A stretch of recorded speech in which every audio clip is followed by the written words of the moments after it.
Bonjour à tous et bienvenue pour cette nouvelle vidéo. Je suis ravie de vous retrouver. J'espère que vous allez bien, que vous avez passé une bonne semaine.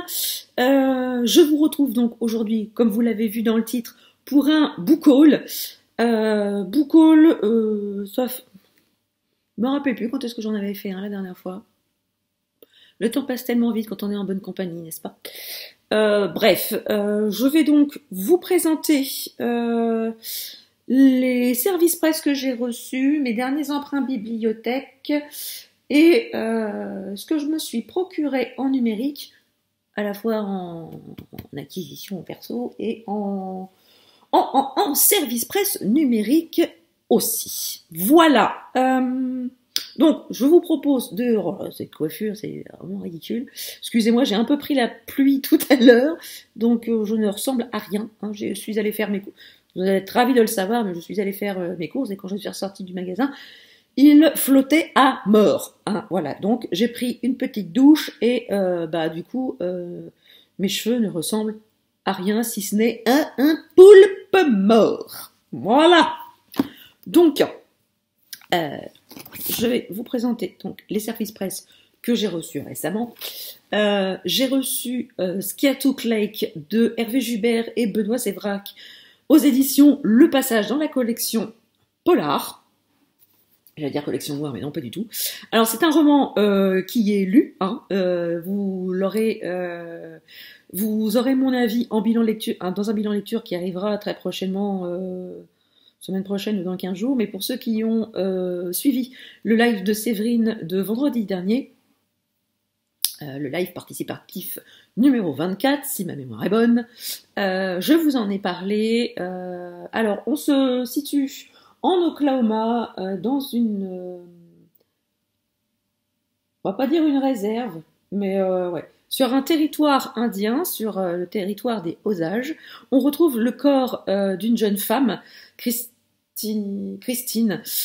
qui est retrouvée morte dans une voiture. La voiture est fermée, bien évidemment, et elle a été retrouvée morte à l'intérieur à la suite d'un cyclone. C'est un cyclone? Non, tornade. À la suite d'une tornade. Donc bien évidemment, elle est retrouvée seule, morte dans la voiture, sans conducteur. Et on a l'enquêteur Jack Marmont, qui est lui-même aux âges d'origine, qui est revenu dans sa terre natale, dans la police tribale, et c'est lui donc qui va mener l'enquête. Alors si au début, voilà, ce qu'il chiffonne dans l'histoire, c'est que comment une jeune femme, sans problème, se retrouve morte dans une voiture dont les portes sont condamnées. Ça le titille, ça le chagrine. Et l'enquête va prendre une ampleur différente quand on va retrouver le corps du conducteur qui a été... passé à la machine à laver par la tornade. Je vous raconte pas l'état du corps. Les membres ne tenaient qu'à un tendon. Bref, le cadavre a été complètement disloqué. Et l'enquête commence à prendre une nouvelle ampleur à la suite de la découverte du cadavre du chauffeur. Bon, je vais pas vous donner, voilà, je m'arrêterai là, parce que sinon je vais vous donner mon avis, c'est pas le lieu de la vidéo, mais en tout cas c'était une très très bonne découverte, et j'aime beaucoup Benoît Sévrac, et j'ai découvert son écriture à quatre mains avec Hervé Jubert, et je pense que je me procurerai la première enquête de Jack Marmont, parce que j'ai vraiment beaucoup aimé le style de ces deux auteurs. Ensuite, j'ai reçu de la part des éditions Rivage dans la collection noire Sarah Jane de James Sallis. Alors, comment dire, j'ai craqué sur ce roman pour le synopsis tout simplement. Donc Sarah Jane, donc l'héroïne du roman. Elle est appelée mignonne par son père, mais elle ne se voit pas comme ça. Et voilà, c'est une fille un petit peu paumée, et elle se fait engager comme officier de police dans une petite ville. Elle se lie d'amitié avec le shérif qui va très vite devenir un père de substitution pour elle et son mentor. Et lorsqu'un jour le shérif disparaît dans des circonstances un peu étranges, et ben Sarah Jane va tout mettre en œuvre pour retrouver son mentor. Et donc voilà, moi ce que j'ai aimé c'est le personnage, voilà, le personnage féminin borderline, complètement borderline, qui se retrouve de l'autre côté de la barrière et a joué le rôle de justicier. Et je trouve ça assez intéressant et intriguant. Donc j'ai hâte de m'y plonger. Il est pas très gros en plus. Hein. Je m'attendais à ce qu'il soit plus épais que ça. Ouais, il fait 207 pages. Je pense qu'il sera très très vite lu. Mais tous les romans que je vous présente, là, j'ai très envie de les lire et malheureusement, j'ai pas le temps. Ah, voilà, donc il va falloir que je prenne une année sabbatique ou que je me fasse greffer une deuxième paire d'yeux. J'ai reçu également de la part des presses de la Cité Les Beaux Mensonges de Céline de Rohany, une enquête de Céleste Ibard. Alors j'ai été très surprise de recevoir ce roman. Mais j'en suis ravie parce que je l'avais vu passer chez les copines et franchement le pitch me tentait bien.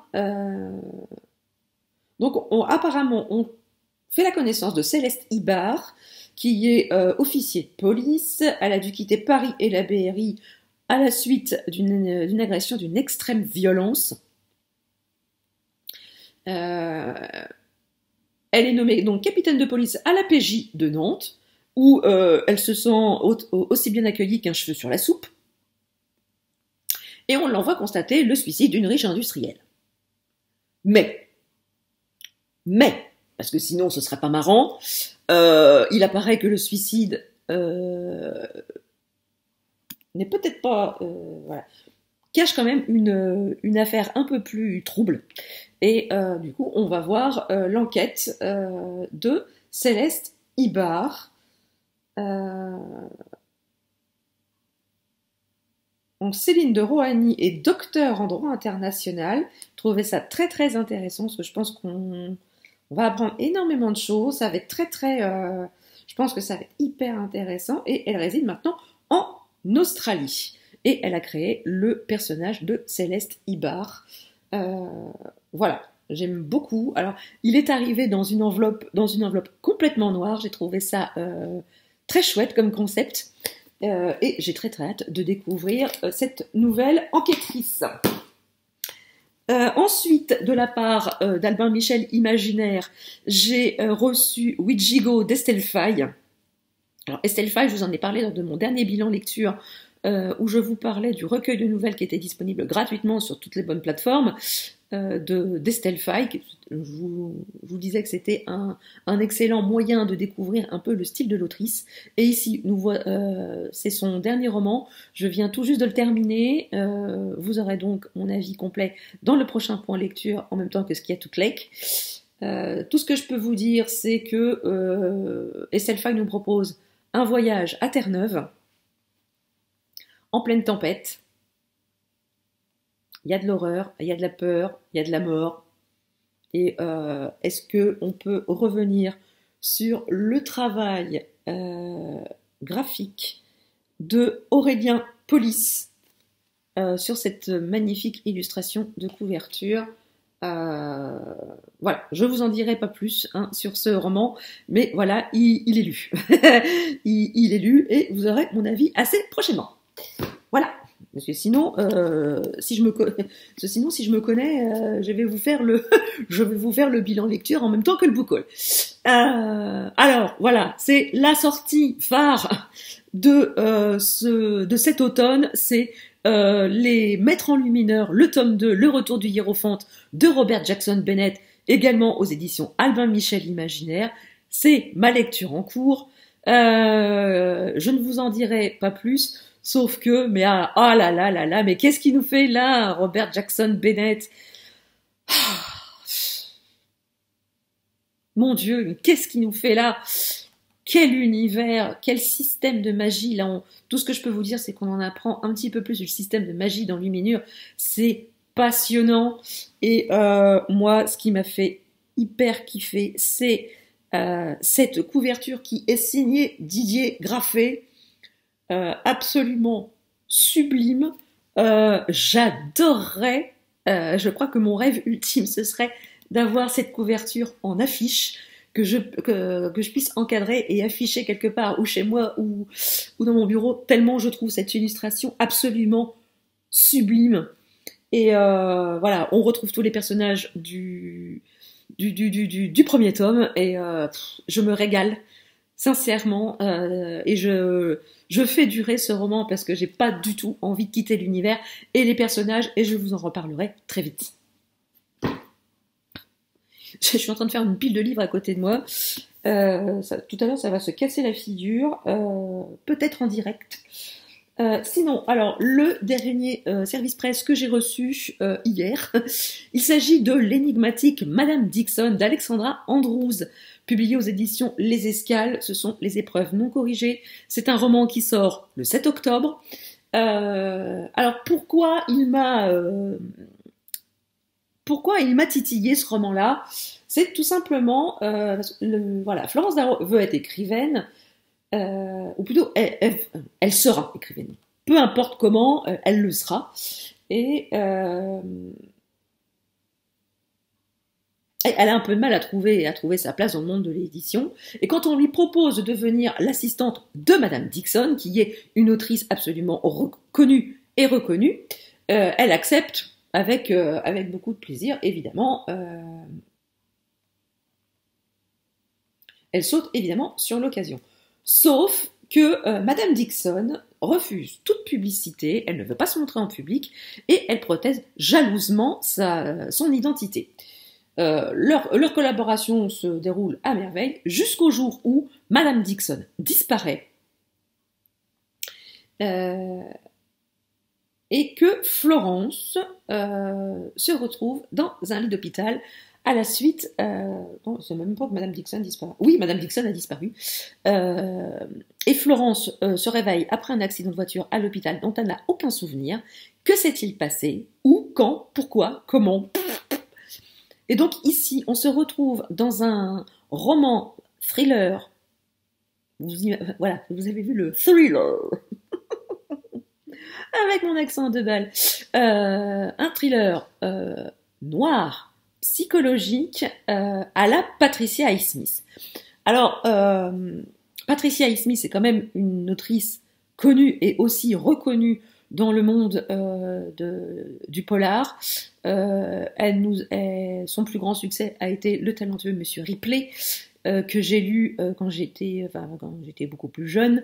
J'avais adoré son style, sa manière de manipuler le lecteur et de manipuler ses personnages. Et donc ici, voilà, les fans de thrillers psychologiques comme Monsieur Ripley de Patricia Highsmith vont adorer le premier roman d'Alexandra Andrews. Et en fait, c'est la promesse qu'on se retrouve dans une même ambiance que dans les romans de Patricia Highsmith. Ça m'a fait tilter, ça m'a fait sauter sur l'occasion, et je vous en reparlerai très vite, bien sûr. Alors, ensuite, on va... Et ben voilà, ça s'est cassé la figure. Je vais vous parler des emprunts bibliothèques que j'ai fait. Maintenant que j'ai mon bon pass sanitaire, je bois une petite gorgée de thé. Floris, si tu regardes la vidéo, Gros Minet te regarde avec un petit thé aux notes de violette et de rose. Il me semble que tu aimes bien le thé à la rose. Si mes souvenirs sont bons, ou alors c'est pas toi. Bref. Tu me diras en commentaire si je me suis gourée ou pas. Bref. Donc, j'ai emprunté La carte des confins de Marie Repelin aux éditions Pocket Jeunesse. Je l'ai vu beaucoup tourner sur les réseaux. Moi, ce qui m'intéresse dans cette histoire, c'est la piraterie. Parce que je kiffe les pirates. Bon, ok, Jack Sparrow n'y est pas complètement étranger. Voilà, Pirates des Caraïbes n'y est pas complètement étranger, mais j'adore tout ce qui se passe dans l'univers de la piraterie. J'aime beaucoup le code d'honneur des pirates, et voilà, j'avais envie de me plonger là-dessus, enfin là-dedans, voilà. Donc je vous en reparlerai très vite aussi. Alors hop, voilà. Ouais. J'ai également emprunté Le Collège Maléfique, les fils d'Asmodéus de Cassandra O'Donnell aux éditions Flammarion Jeunesse. C'est le tome 2. J'avais adoré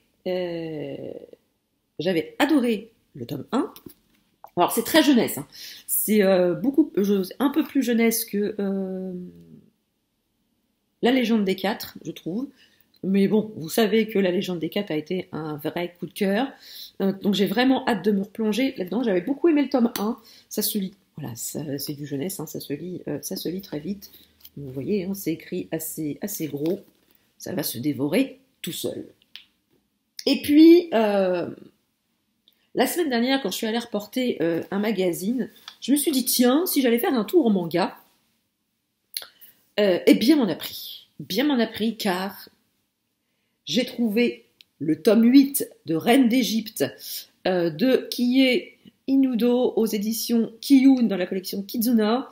Comment vous dire que cette série de mangas a été une révélation pour moi l'année dernière. Oui, c'est l'année dernière ou cette année? Non, l'année dernière, quand on était en confinement, j'avais beaucoup aimé. Cette saga retrace la vie de la pharaone Hatshepsut. J'aime beaucoup les couvertures, elles sont toujours extrêmement colorées, tout comme voilà les couleurs de l'Égypte ancienne qu'on peut voir sur les vestiges. C'est sublime. Il est lu, hein, forcément. Voilà, vous aurez mon avis bien évidemment dans le prochain bilan lecture. Alors, je vous tease hein, quand même le prochain bilan lecture.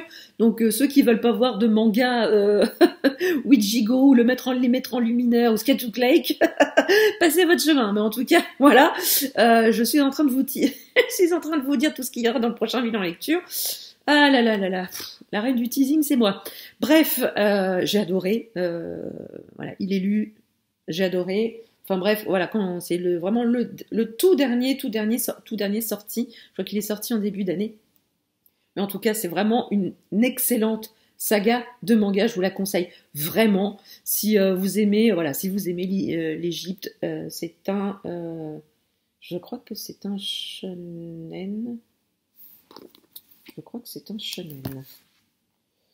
Est-ce que c'est mis là-dessus? Je crois que c'est un shonen. Enfin, ceci dit, j'ai jamais su faire la différence entre un shoujo et un shonen. Enfin, voilà. Pour les puristes, mais en tout cas, ne serait-ce que pour l'Égypte ancienne, la beauté, voilà, l'histoire de cette femme hors norme, très en avance sur son temps et sur son époque. Je vous conseille vraiment la lecture de ce manga. Et puis, ma découverte quand même de 2021 en termes de manga, c'est... Alors voilà, en plus de ça, vous avez le petit ticket d'emprunt.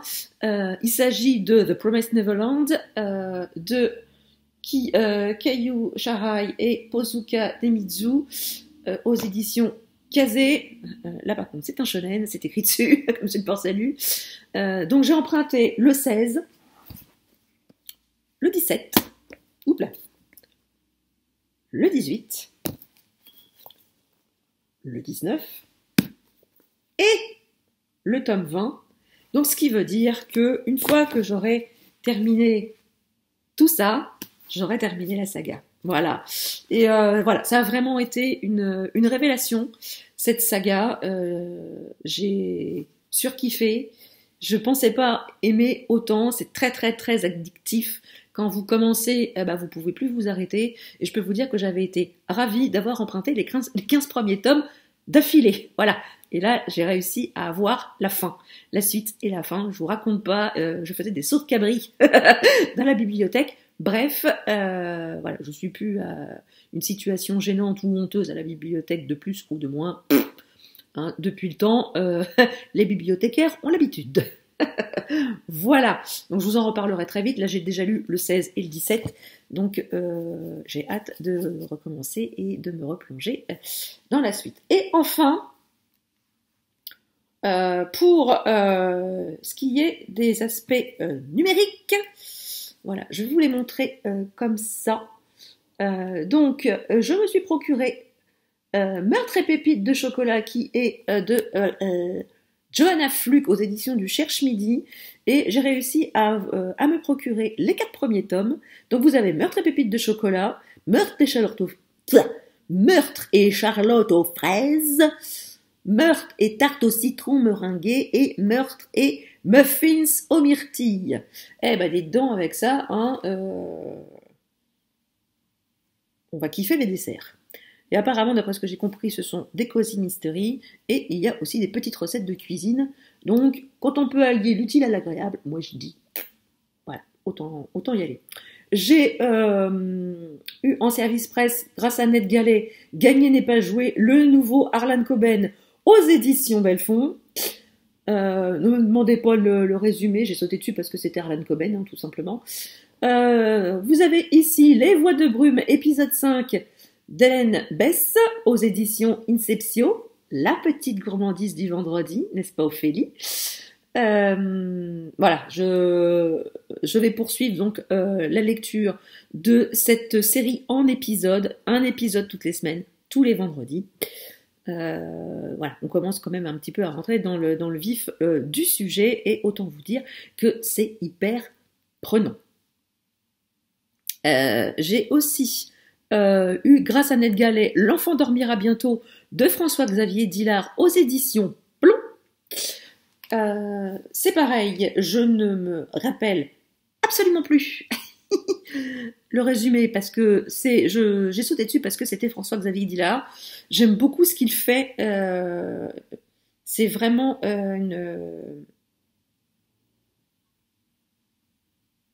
une belle découverte.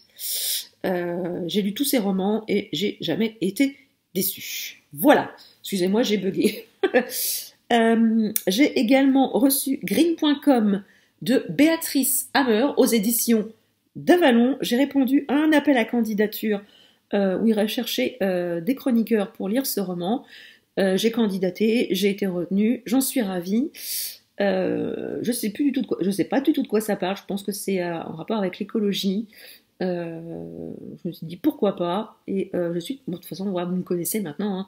J'adore faire des découvertes et sortir un peu de ma zone de confort et sortir des sentiers battus. J'ai également reçu L'Urne de Xanalor, le tome 2 de Vincent McFordine en auto-édité, hein. Je vous ai parlé assez récemment du tome 1, et l'auteur a eu la gentillesse de m'envoyer le tome 2. Je me suis également procuré Le Passager sans visage de Nicolas Beuglet. Alors, celui-ci, je vais le lire, mais au préalable, je vais quand même lire le dernier message, parce que clairement, si on n'a pas lu le dernier message, ça va nous spoiler Le Passager sans visage, ce qui serait quand même un petit peu dommage.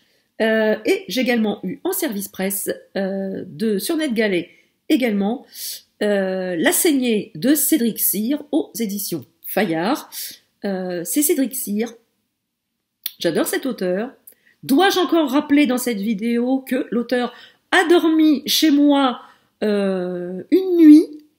Oui, messieurs, dames. Enfin, oui, mesdames, hein, parce que messieurs, vous vous en foutez un peu, probablement. Mais mesdames, vous serez ravis d'apprendre qu'il a dormi... non, pas avec moi, il a dormi chez moi une nuit dans un contexte que j'avais déjà expliqué par ailleurs. C'est quelqu'un de très gentil, très agréable, et j'adore ce qu'il fait. J'avais adoré sa saga avec Eva Svarta et Alexandre Vauvert. Si vous ne connaissez pas cette saga, foncez. Voilà, je peux rien vous dire d'autre. Et j'ai également reçu de la part des éditions Tornada Les Eaux Noires, le nouveau Estelle Tarot. J'adore ce qu'elle fait, j'adore ce qu'elle propose, et j'ai vraiment hâte de me plonger dans son nouveau roman qui est à sortir début octobre. Voilà pour tout ce book haul. J'espère que la vidéo vous a plu. N'hésitez pas à me dire en commentaire s'il y en a qui vous plaisent, si vous voulez qu'on en lise en lecture commune. N'hésitez pas, j'en serais ravie. Si vous en avez déjà lu aussi, n'hésitez pas à me dire en commentaire ce que vous en avez pensé. Si vous avez aimé la vidéo, n'hésitez pas à mettre un petit pouce en l'air, c'est toujours extrêmement encourageant. Si vous voulez faire voyager cette vidéo, allez-y, ne vous en privez pas si vous n'êtes pas encore abonné à la chaîne. Qu'attendez-vous? C'est gratuit, ça fait plaisir et ça ne fait de mal à personne. Sur ce, je vous laisse, je vous dis et je vous souhaite de très très bonnes lectures, une très très belle semaine et je vous dis à très bientôt pour une prochaine vidéo. Ciao!